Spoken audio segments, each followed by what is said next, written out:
Box में दी हुई है। और साथ ही मैं आप लोगों को ये भी बता दूं कि आप लोगों के लिए जो दिसंबर मंथ की फ्री मंथली पीडीएफ थी, जिसमें कि दिसंबर मंथ के सभी current affair topic wise with detailing और विथ एक्स्ट्रा फैक्ट कवर कराए गए थे। कई स्टूडेंट की ये शिकायत आ रही थी कि इसकी लिंक नहीं मिल पा रही है, तो मैं आप लोगों को बता दूं ये जो दिसंबर मंथ की फ्री पीडीएफ है ये अब आप लोगों के लिए टेलीग्राम में अपलोड कर दी गई है। आप टेलीग्राम में जाएंगे, ऑनलाइन स्टडी पॉइंट सर्च कीजिए, यहाँ ये पीडीएफ आप लोगों को मुफ्त में मिल जाएगी। और टेलीग्राम पर ऑलरेडी 193 मतलब कि 1,93,000 स्टूडेंट ऑलरेडी टेलीग्राम चैनल को फॉलो कर रहे हैं, जहां आप लोगों को चैनल की सभी पीडीएफ फ्री में मिल जाती है, तो इससे आप जुड़ सकते हैं। तो चलिए स्टार्ट करते हैं। हमारा पहला क्वेश्चन, हाल ही में किस राज्य सरकार ने कृषि पंप बिजली कनेक्शन नीति की शुरुआत की है? तो देखिए, जो महाराष्ट्र गवर्नमेंट है इसने इस नीति की घोषणा तो काफ़ी समय पहले ही कर दी थी, और इस नीति के तहत कम और उच्च दबाव वाली लाइनों, सर्विस कनेक्शन और सोलर पंप के माध्यम से बिजली कनेक्शन प्रदान करने का लक्ष्य रखा गया है महाराष्ट्र गवर्नमेंट के द्वारा। तो आप मैप में देख सकते हैं, ये है महाराष्ट्र की लोकेशन। इसकी राजधानी है मुंबई, जिसे 7 टापुओं का शहर भी कहा जाता है। मुख्यमंत्री है उद्धव ठाकरे, राज्यपाल है भगत सिंह कोश्यारी, मुख्य न्यायाधीश है दीपंकर दत्ता। लोकसभा सीटें आती 48, राज्यसभा सीटों की संख्या है 19। और मुंबई का नाम 1995 में बदल करके, मतलब कि पहले इसका नाम था बम्बई, जो कि 1995 में मुंबई कर दिया गया। प्रमुख नृत्य हैं तमाशा और लावनी। गेटवे ऑफ इंडिया ये मुंबई में ही है, जबकि इंडिया गेट ये स्थित है दिल्ली में। इसके अलावा national stock exchange, Bombay stock exchange, security and exchange board of India का हेडक्वार्टर, इसके अलावा सिद्धि विनायक मंदिर, ये सभी स्थित है मुंबई में ही। यदि आप करंट से रिलेट करेंगे तो हाल ही में एशिया की पहली सौर ऊर्जा संचालन कपड़ा मिल ये महाराष्ट्र के परभणी जिले में शुरू की जानी है। अगला क्वेश्चन है, हाल ही में विश्व की सबसे तेज बिकने वाली वाहन निर्माता कंपनी कौन बन गई है? तो हाल ही में जो ताज़े आंकड़े जारी किए गए हैं इसके अनुसार जो जापानीज कंपनी है टोयोटा, ये विश्व की सबसे तेजी से बिकने वाली वाहन निर्माता कंपनी बन गई है। यदि हम बात करें टोयोटा की, तो इसकी स्थापना हुई थी 28 अगस्त 1937 में। हेडक्वार्टर स्थित है टोयोटा सिटी जापान में।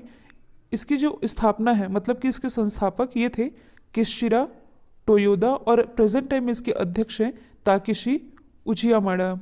और यदि आप करंट से रिलेट करेंगे तो टीवीएस से आप कुछ रिलेट कर सकते हैं। कुछ दिन पहले एक डेटा रिलीज किया गया था जिसके अनुसार विश्व का सबसे ज़्यादा बिकने वाला 2 व्हीलर ब्रांड ये टीवीएस ही बना है।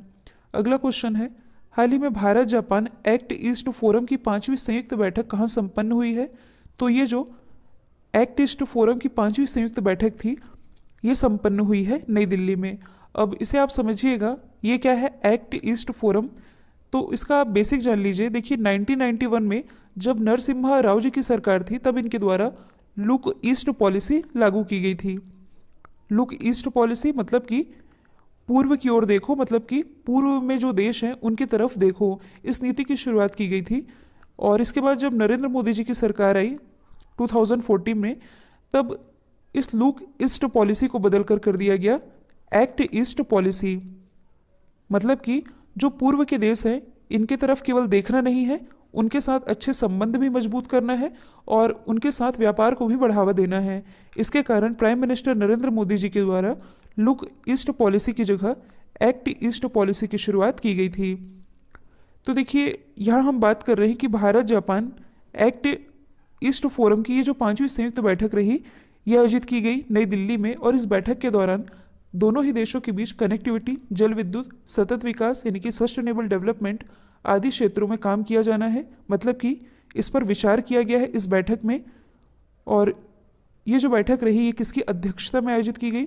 भारत की तरफ से जो विदेश सचिव हैं हर्षवर्धन श्रृंगला, और भारत में जो जापान के राजदूत हैं सुजुकी सातोशी, इनकी अध्यक्षता में इस बैठक की आयोजित की गई है नई दिल्ली में। तो आप मैप में देख सकते हैं, एशिया मैप में ये है जापान की लोकेशन। इसकी कैपिटल है टोक्यो, करेंसी है येन, यहाँ के प्राइम मिनिस्टर हैं योशिहिदे सुगा। देखिए जापान से ही रिलेटेड 4 इंपॉर्टेंट द्वीप हैं, होन्सू, क्यूशू, सिकोकू और हकाइडो, जिसमें कि जो जापान की कैपिटल है टोक्यो ये इसी होन्शू द्वीप पर स्थित है। यदि आप करंट से रिलेट करेंगे तो हाल ही में जापान के द्वारा अंतरिक्ष में पहले लकड़ी रोबोट को लॉन्च करने की घोषणा की गई है और जापान इसे 2023 तक लॉन्च कर कहाँ किया गया है? तो इसकी शुरुआत अभी हाल ही में की गई है राजस्थान में। अब ये है क्या? School of public health.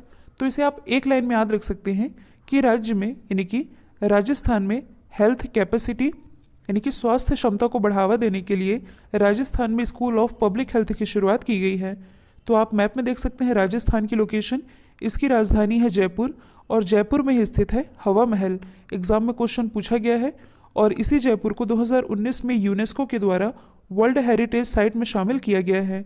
मुख्यमंत्री हैं अशोक गहलोत, राज्यपाल है कलराज मिश्र, लोकसभा सीटें आती हैं 25, राज्यसभा सीटों की संख्या है 10। केवलादेव और रणथंभौर नेशनल पार्क ये दोनों स्थित है राजस्थान में और राजस्थान का हृदय ये कहलाता है अजमेर और अजमेर में ही स्थित है 2.5 दिन का झोपड़ा जो कि कुतुबुद्दीन ऐबक के द्वारा बनवाया गया था। बायोफ्यूल पॉलिसी लागू करने वाला भारत का पहला राज्य ये राजस्थान ही है। इंदिरा रसोई योजना जिसके अंतर्गत राजस्थान गरीबों को 8 रुपये में भरपेट भोजन प्रोवाइड करा रही है। और यदि आप करंट से रिलेट करेंगे तो हाल ही में भारत का पहला अंगदान मेमोरियल ये राजस्थान में ही स्थापित किया गया है। हाल ही में किस देश के प्राइम मिनिस्टर ने इस्तीफा दे दिया है? तो देखिए हाल ही में जो इटली के प्राइम मिनिस्टर हैं जिनका नाम है जुसुपी कोंते, इन्होंने सीनेट में बहुमत खोने के बाद अपने पद से इस्तीफा दे दिया है। तो आप मैप में देख सकते हैं इटली जो कि यूरोप महाद्वीप में स्थित है। इटली की कैपिटल है रोम। रोम में ही हेडक्वार्टर स्थित है FAO का यानी कि फूड एंड एग्रीकल्चर ऑर्गेनाइजेशन का। अच्छा, कई बार एग्जाम में पूछा जाता है कि इटली की जो कैपिटल है रोम ये किस नदी के किनारे बसी हुई है? तो ये टाइबर नदी के किनारे बसी हुई है। इसके अलावा जो इटली की गंगा है ये कहा जाता है पो नदी को। अच्छा, इटली की कैपिटल तो है रोम, इसकी करेंसी क्या है? तो ये है यूरो। और कई बार एग्जाम में ये भी पूछा गया है कि यूरोप का भारत किसे कहा जाता है? तो देखिए यूरोप का भारत ये कहा जाता है इटली को ही। और क्यों कहा जाता है? क्योंकि भारत की तरह जो इटली है ये भी एक कृषि प्रधान देश है। और देखिए वर्ल्ड में जितनी भी इंपॉर्टेंट कंपनीज हैं इनके संस्थापक कौन रहे हैं, मतलब कि इसकी में रिलायंस जियो कौन से स्थान पर रही है? तो देखिए हाल ही में ये जो ब्रांड फाइनेंस ग्लोबल 500 की लिस्ट जारी की गई इसमें टॉप 10 में शामिल एकमात्र भारतीय कंपनी बनी है रिलायंस जियो और ओवरऑल इसकी रैंकिंग है 5वीं।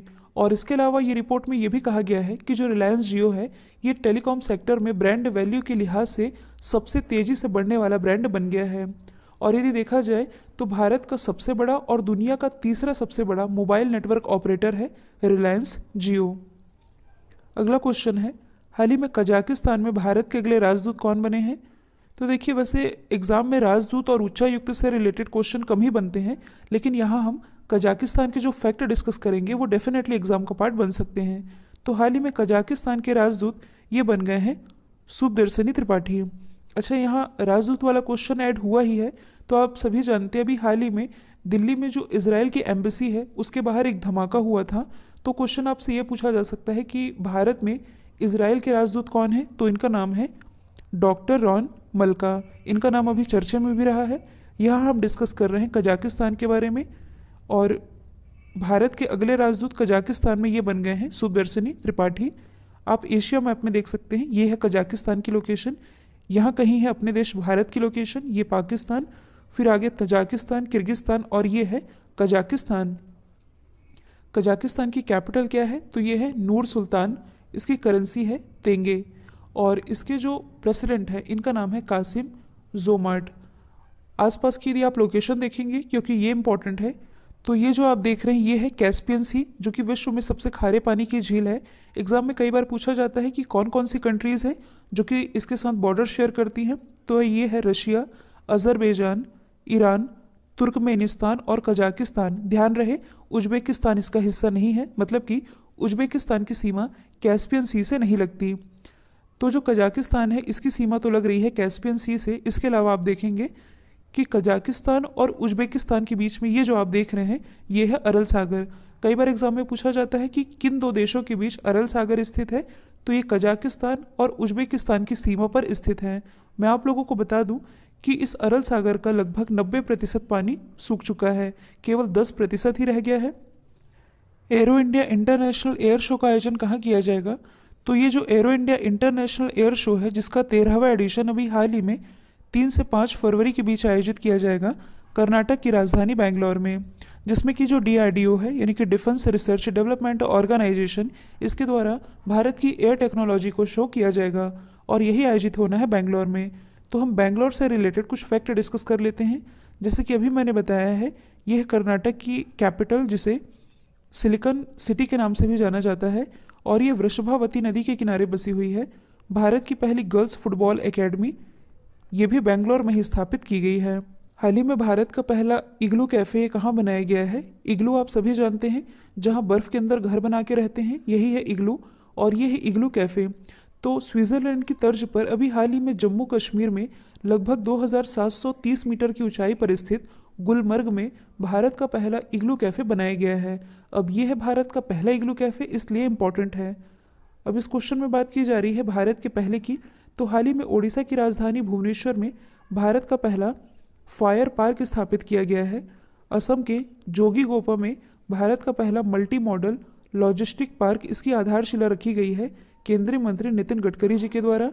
अब इसमें आप कंफ्यूज नहीं होइएगा, क्योंकि भारत का पहला मल्टी मॉडल लॉजिस्टिक पार्क ये बनाया जा रहा है असम में, लेकिन भारत का सबसे बड़ा मल्टी मॉडल लॉजिस्टिक पार्क ये बनाया जाएगा गुजरात में। यदि हम बात करें केरल की, तो हाल ही में केरल के अलापूझा में भारत का पहला मजदूर मेमोरियल बनाया जा रहा है। इसके अलावा केरल के ही कोझीकोड में भारत का पहला IWTC यानी कि इंडियन वुमेन ट्रेड सेंटर की स्थापना की गई है। हाल ही में 1 मिलियन टीकाकरण तक पहुंचने वाला सबसे तेज़ देश ये कौन बना है? तो ये सबसे तेज़ देश बन गया है अपना देश भारत। तो जैसे कि आप सभी जानते हैं कि विश्व का सबसे बड़ा टीकाकरण अभियान ये अपने ही देश भारत में शुरू हुआ है 16 जनवरी 2021 से, और अभी तक यदि देखा जाए तो भारत में 25 लाख से ज़्यादा वैक्सीन डोज अब तक लगा दिए गए हैं। और जो कोविड-19 इंडिया की वेबसाइट है, इसके द्वारा जारी किए गए आंकड़ों के अनुसार भारत में अभी तक 1,07,02,031 मामले सामने आ चुके हैं।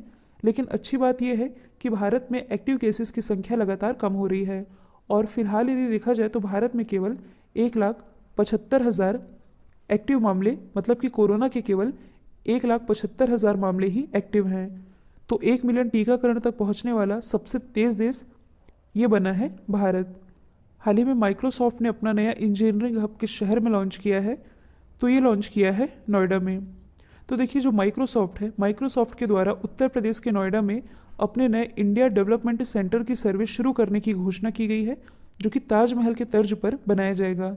तो आप ये भी याद रखेंगे कि माइक्रोसॉफ्ट का ये पहला इंडिया डेवलपमेंट सेंटर नहीं है जो कि भारत में स्थापित किया जा रहा है। इसके अलावा मतलब कि इसके पहले माइक्रोसॉफ्ट ने ऑलरेडी 2 जगह अपने इंडिया डेवलपमेंट सेंटर स्थापित कर रखे हैं, बेंगलोर और हैदराबाद में। और अब माइक्रोसॉफ्ट के द्वारा ये जो अपना तीसरा सेंटर है ये स्थापित किया जाना है उत्तर प्रदेश के नोएडा में। यदि हम बात करें माइक्रोसॉफ्ट की, तो इसकी स्थापना 1975 में बिल गेट्स और पॉल एलन के द्वारा की गई थी, और इसका हेडक्वार्टर स्थित है वॉशिंगटन USA में। प्रेजेंट टाइम में इसके जो CEO हैं ये हैं भारतीय मूल के सत्या नडेला। अगला क्वेश्चन है, इकोनॉमिक सर्वे 2020-21 का विषय क्या है? तो जैसे कि आप सभी जानते हैं, जो वित्त मंत्री निर्मला सीतारमण जी, इनके द्वारा इस साल का जो बजट है 1 फरवरी को पेश किया जाना है। जब ये बजट पेश हो जाएगा तो इसके बारे में हम A to Z fact discuss कर लेंगे। तो यहाँ से आप केवल आज इसकी थीम याद रखेंगे। इस साल का जो ये बजट पेश होगा इसकी थीम होगी #सेविंग लाइव्स एंड लाइवलीहुड्स, यानी कि जीवन और आजीविका की सुरक्षा, और #वी शेप्ड रिकवरी, मतलब कि इसकी थीम हो जाएगी बोथ A एंड B। कल जो मैंने आप लोगों से सवाल पूछा था, इसका राइट आंसर था जेनेट येलेन।